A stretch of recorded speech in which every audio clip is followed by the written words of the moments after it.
Welcome friends to another 40k video. Today we look at the origins of one of the darkest Primarch, Konrad Curze, and I'll be drawing on Index Astartes. According to the heretical handwritten chronicle of his life, entitled simply The Dark, Konrad Curze's earliest memory was of descending from the heavens in a crackling ball of light to the night-shrouded planet of Nostramo. His embryonic form impacted on the dense cityscape of Nostramo Quintus, smashing through countless levels of debris and mouldering architecture through the planet's crust and into the geosphere before finally coming to a halt in the liquid core of the planet. His descent left a scar in the virtually untouched adamantium strata of Nostramo, the result of the supernaturally resilient Primarch's violent birth into a world that knew no light. The cratered pit his descent had carved into the planet was closed off, and regarded with fear and suspicion. Theoretically, the only way the Primarch could have reached the surface was to have swum through molten metal, borne upwards through volcanic vents to the surface. The Arcana Progentium of Nostramo Quintus details the incident in vague, awkward terms. A glowing pit, a child in it, crawled from the pit onto the broken street, hissing molten metal dripping from its limbs. It was a demon, no less, with the body of an infant, but the expression of an old man, his eyes black and cold as Now, due to the polluted atmosphere, Nostramo was barely better lit at noon than at midnight. A shroud of perpetual darkness kept the planet swathed in dull greys and deep black. Only the rich could afford the Nostraman idea of light, little more than dim blue illuminating strips in the ceiling of the ruling hierarchy's luxurious dwelling. The adamantium that riddled the planet's crust, Nostramo's chief export to its neighbouring worlds, was the reason for the thousands of metalworks and chemical plants that scarred the landscape and choked the air with noxious filth. The vast majority of the planet lived in abject poverty as foundry workers, while the rich grew in affluence, trampling down or killing any who dared oppose the status quo. Murder, theft, and extortion were rife. Crime ran unchecked. The only gesture towards law enforcement was the horrific brutality meted out by the hierarchy's hired thugs upon those who opposed them. Depression was inescapable, and overpopulation was prevented, not by war, disease, or legislation, but by the sad path of suicide. Unlike many of his brother Primarchs, Konrad Curze raised himself, and his survival instincts and iron constitution carried him easily through whatever figures the pollution-choked city of Nostramo Quintus could throw at him. He spent his early life stalking silently through the streets, feasting on the pack animals that prowled the barren around the hive-like cities. He did not ascend to heights of intellectual prowess. He was not schooled by the finest tutors in the land, nor taught the blade of axe by noble mentors. Rather, he rose to the top of the food chain, at first eating rats and other vermin, then the black lean dogs that stalked the choked streets, and finally the corpses of the many victims of Nostramo's corrupt society. His powerful form, clotted with filth and blood, fueled the citizenship's fears of his feral menace. One of the better-known facts about Konrad Curze was that he was cursed by visions of horrifying potency throughout his life, rather than seeing the myriad possibilities the future could hold. As the sorceress Eldar claim, they are able to. The visions he would experience were inevitably dark and troubled. The black paths the future could take unwinding before him. Among the most debated writings of Curze's history are the revelations contained in Volume 1 of The Dark, from which we'll quote now. At times, in raptures of pain, I saw what was to occur laid out before me. In these waking dreams, I took countless lives with my bare hands, heads taken as trophies. I died again and again at the hands of my father. My sons butchered and maimed their brothers.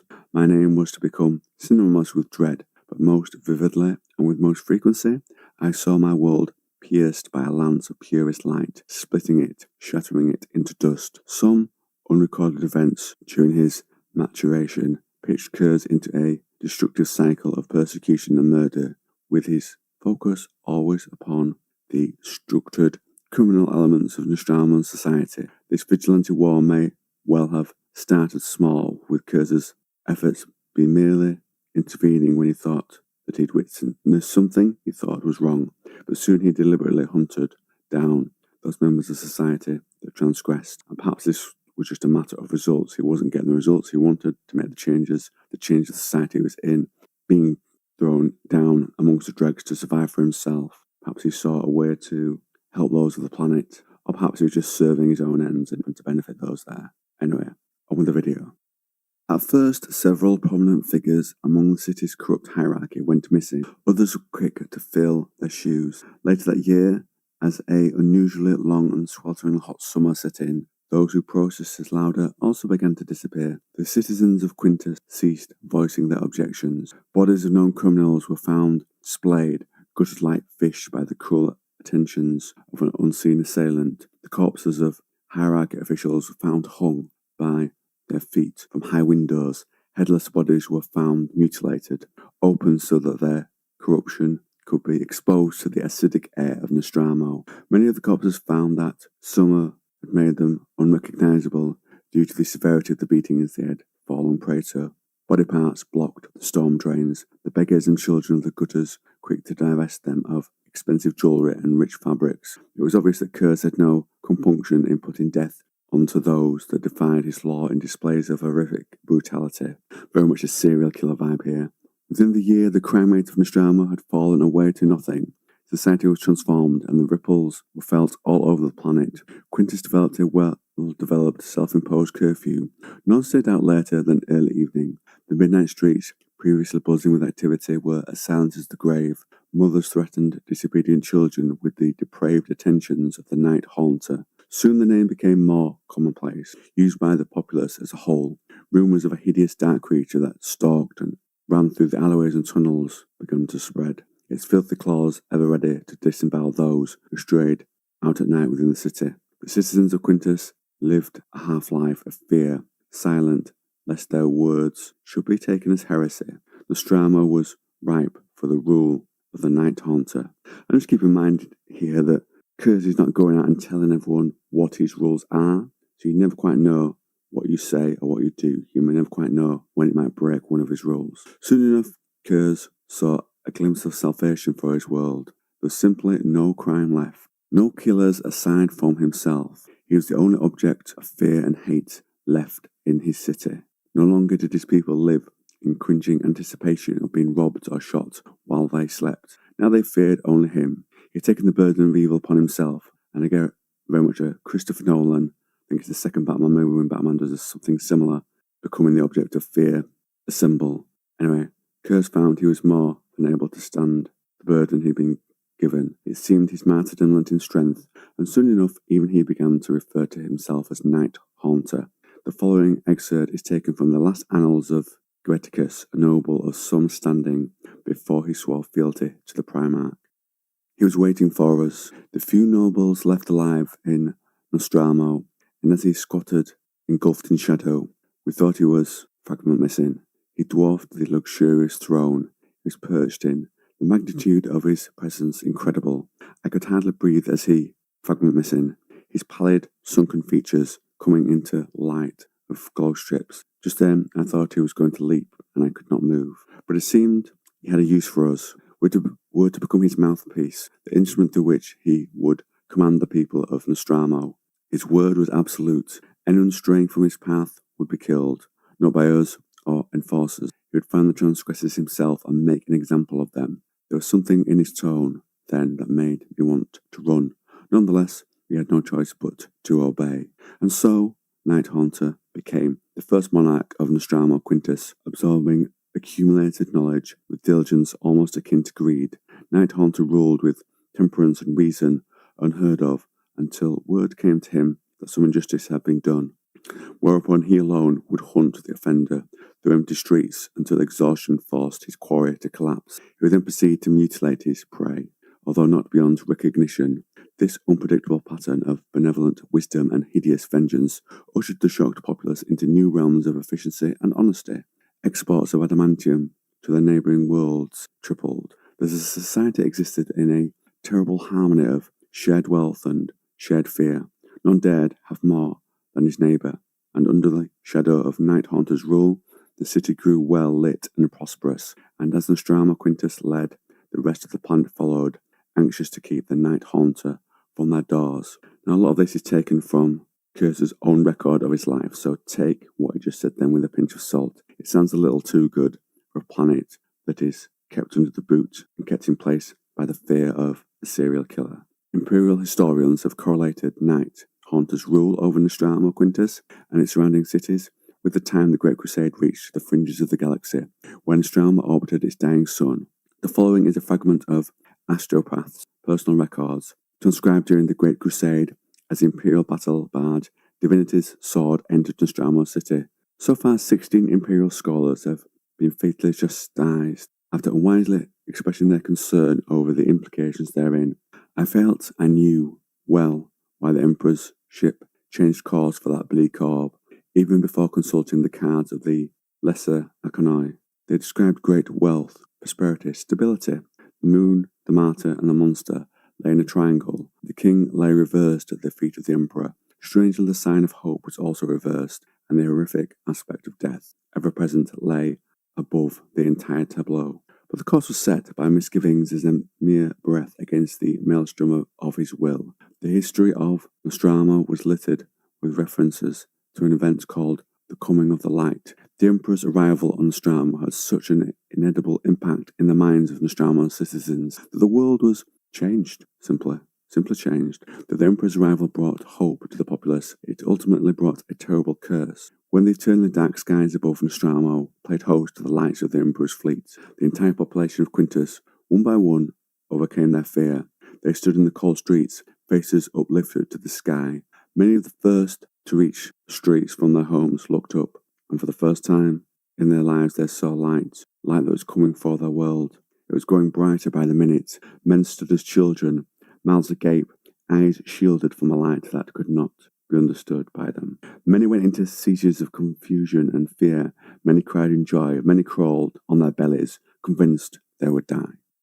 And just to make a note here, I think the Emperor must be pretty impressed here with Curze for how he's managed to, despite his methods, unite the planet under his rule. The Emperor of mankind had watched the way that this world worked from divine auguries. The citizens were clean and efficient, working towards a common good with determination and silence. The night streets were completely empty as the entire planet slept. He also knew of their ignorance of the glory of the Imperium, but their king, undoubtedly possessing great authority and able to command unquestioning respect, had moulded the society into a model of productivity, matchless efficiency, natural conformity, and total obedience. Due to the entourage of scribes, attendants, and aides that accompanied the Emperor on his journey to the centre of Nostramo Quintus, it is possible to accrue a detailed account of the meeting between the Emperor and the Night Haunter. Even some of the Emperor's words to the Primarch have withstood the ravages of time. I'm just wondering, thinking of his Great Crusade, his compliance, the Imperial truth, would the Emperor like this conformity and obedience? I think he might appreciate it in some ways. The delegation of light, as it came to be known, entered the city of Nostramo, Quintus on foot. The drizzle of acidic rain ceased as if in acknowledgement of the Lord of Humanity's presence. Before them were the citizens of Nostramo, few of whom could bear to look directly at the glowing form of the Emperor, but many of whom wept as the healing light of his radiance reflected from the rain-slicked streets upon their pale faces. Those who dared to glance directly at the burnished gold of the Emperor's power armour found their delicate sight lost to them forever. The shining image of mankind's saviour burned inevitably into their jet black eyes. I think that this might be a consequence of them living on this planet rather than the Emperor blinding the people that he's walking. Strangely, not one of the citizens made a single sound at the passing of the delegation. In his subsequent report, Captain Lysius Mysander of the Ultramarines mentioned that the pleading look in the eyes of those who dared to raise their faces must have been because these poor creatures had never seen any real kind of light before. Scholars had since speculated that perhaps they sought deliverance from the regime of fear, shackling them to what was almost certainly bleak, joyless lives. At the end of the sprawling Broadway that led to the Night Haunter's faceless tower stood the towering Primarch. His lank hair shielded his face from the light as the delegation marched towards him. The crowds parted like dead weeds before a summer breeze. The Emperor opened his arms wide as he approached the Night Haunter. Suddenly, Curze began to shake violently, his hands flying to his eyes as if to claw them out. Perhaps some reaction to the visions that he sees. A thin scream issued from the Primarch's lips, and he dropped to his knees. His closest advisors were taken aback. This was greater in severity than even the fits they had recently witnessed. Then, with a benevolent smile, the Emperor stepped forward and gently placed his glowing hands on the Primarch's head. His screaming stopped, his hand dropped to his sides, and his body became still, perhaps giving him a moment of peace from the visions that have stalked him throughout his life. The Night Haunter's advisors feared the worst, started forward, only to be stopped by the sheer force of the Emperor's presence. The Emperor spoke to the Primarch, and his reply echoed clear across the plaza, which I imagine is him cyclically projecting it into people's minds, or reading the language of Nostromo and translating things for them, for their understanding. And the Emperor says, "Konrad Curze, be at peace. I have arrived and intend to take you home." Curze then replies, "That is not my name, father. I am Night Haunter, and I know full well what you intend for me." The glimpse of hope given to the citizens of Nostromo by the arrival of the Emperor was ripped cruelly away from them. As the Emperor left with their monarch, many were at first overjoyed that the Night Haunter had been taken from their midst, so that they could talk and act freely once more, without fear of gory retribution. But despite the nominal presence of the Administratum, the society soon degenerated into a seething morass of corruption. In fact, the punctual reports of Administrator Regent Balthius stationed upon Nostromo after the Emperor's delegation left for Terra grew steadily less frequent, eventually straying into depression and irreverence. It is rumoured by Administratum scholars of the period he took his own life. And just a little comment here about Curze. He does seem to leave this planet, which he is freed from corruption, but put into a place of fearing him. It does seem that he gave up the planet very easily. Perhaps because of his nature, he never really cared about it at all. Though I'd like to think he did. Worse still, for the populace of the planet, the Emperor had shown that there was civilization outside of Nostromo's star system, that there were better places in the galaxy, and that these places had light and splendour. The curse inflicted upon their citizens was that of futile hope, as each knew in their hearts that these places were far beyond their reach. The Emperor's light had robbed Nostromo of its last ignorance, opened its eyes. Night Haunter quickly adapted to the teachings of the Imperium, though his manner remained dour and silent. Even introduced to his brother Primarchs, with the Primarch of the Emperor's children, Fulgrim, as his tutor, he learned the complex doctrines of the Adeptus Astartes, perfectly committing them to memory with consummate ease. He often referred to Terra as a paradise, and his physique adapted to the cycles so unusual to his own planet. Soon Night Haunter was incepted as the spiritual and military leader of the Night Lords, his genetic progeny, an entire legion of sons, to whom the prodigal father had returned. And with his leaving of Nostromo, and finally meeting his sons there, that's where I'll wrap up today's video, since we are focusing on the origins of Konrad Curze. I've not really read this in detail before, and I kind of like Curze in some ways. I like his approach to justice within the world of 40k, of course, and I definitely get a Batman that kills vibe. I had a conversation with a friend of mine a while ago, which I've referenced in another video, about Corvus Corax. My friend dubbed him the Batman Primarch, but I think you can see little bits of Curze in Batman as well, apart from the killing, of course. He also has parallels with many other characters that I've read across the years. The Punisher from Marvel, and going way back, and a character that actually inspired Batman, the Shadow, who would murder criminals and seek justice. And I think that's what Curze does in a lot of ways. He talks about justice to justify his own actions and choices. And on one last note, there's a great manga/anime series, I read it as a manga, called Death Note, where pretty much a serial killer gets the book from a god of death because he loses it without going into great detail. And Light then uses this. If you put a name into this book, that person dies at a certain time and certain place in a certain way. You can define those things. So he uses it to murder all these horrible people to bring his own justice to the world. And that again reminds me a little bit of Curze. I would love to see a book set in his early life on Nostromo. Seeing that world, it sounds like a really cool world to explore. Anyway, friends, sorry for the rambling ending. Now I'll wrap up today's video on Konrad Curze, Primarch of the Night Lords. In fact, I'll end it with a quote from him, which I've just stumbled across. "The Space Marines fear no evil, for we are fear incarnate."